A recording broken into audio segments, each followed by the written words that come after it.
Baton Rouge, La.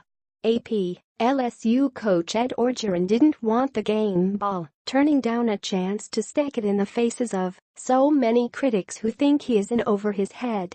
Across Tiger Stadium, Auburn fans clustered in the stands near the visitors' locker room voiced their displeasure with coach Gus Malzahn, some yelling audibly that he's got to go. Such is life in the Southeastern Conference, where a young LSU team might be changing minds and winning back disillusioned fans, thanks to a pair of gritty victories. DJ Chark returned a punt 75 yards for a touchdown. Culp kicked field goals of 42 and 36 yards inside the final 3 minutes, and LSU erased a 20-point deficit on its way to a 27-23 victory over number 10 Auburn on Saturday. "We're just becoming a football team. Our whole staff is galvanized. Our football team is galvanized," Orgeron said. "We were going to be resilient. We weren't going to give up. We were going to block out the noise and we were going to fix the things that were fixable." LSU's defense improved dramatically in the second half when it allowed no points and just 64 yards. That enabled LSU, 5-2-1, to win with special teams play. Defensive coordinator Dave Aranda had ice in his veins tonight, Orgeron said. "We made some mistakes very early. Other people would have tended to quit. Not us." Russell Gage made a diving 14-yard touchdown reception and had a 70-yard run that set up another TD in the first half when LSU closed to 23-14 to set up a tense finish. Kerryon Johnson rushed for 156 yards and a short TD for Auburn, 5-2-3-1, which had won 4 straight. "This is an extremely tough loss from the standpoint that we got off to an extremely good start," said Malzahn, whose team had won its previous 3 SEC games by 21 points or more. Malzahn couldn't recall Auburn losing such a big lead since he became coach in 2013. "The biggest thing was the punt return. That really broke our back," he said. "We were in pretty good shape up to that point." Arden Key's sack of Jarrett Stidham with 2 seconds left squelched Auburn's last hope of an improbable comeback, sending the volume in Tiger Stadium about as high as it has been this season despite an unusual number of empty seats visible for a competitive SEC game.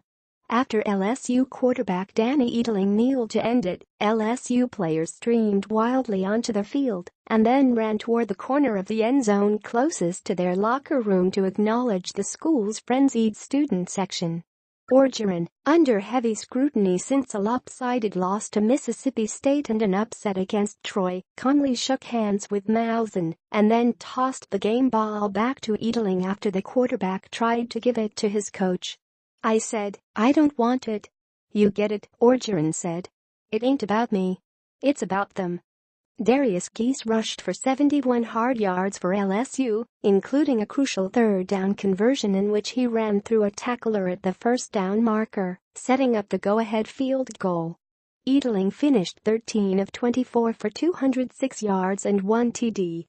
Chark had 150 yards receiving on 5 catches. Stephen Sullivan scored LSU's opening TD on a 4th-down end around from a yard out. "A lot of people doubted us early in the year," Chark said. "I'm just so proud of these guys. These guys didn't give up and this just shows the type of players we have."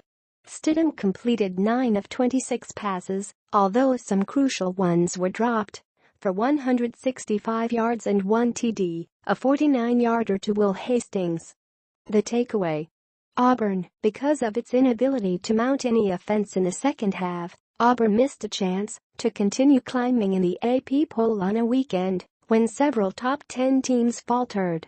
LSU talent and effort appeared to be progressively mitigating the squad's relative youth and inexperience. LSU proved it could beat one of the SEC's front-runners, and for a second straight week, LSU's defense demonstrated it could close out a tight game, having done so at Florida a week earlier. Death Valley. Auburn had a chance to win at LSU for the first time since 1999. "We knew there was no better opportunity than this year," Johnson said. "It hurts, but it is not the end of our season. We just have to put our head down and practice this week and get back on track."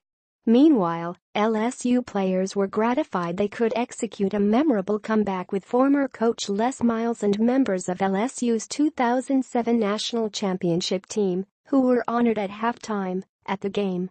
"It doesn't matter what you're ranked when you come into Tiger Stadium," said cornerback Don Jackson, echoing comments similar to those Miles used to say. "Death Valley is where dreams come to die."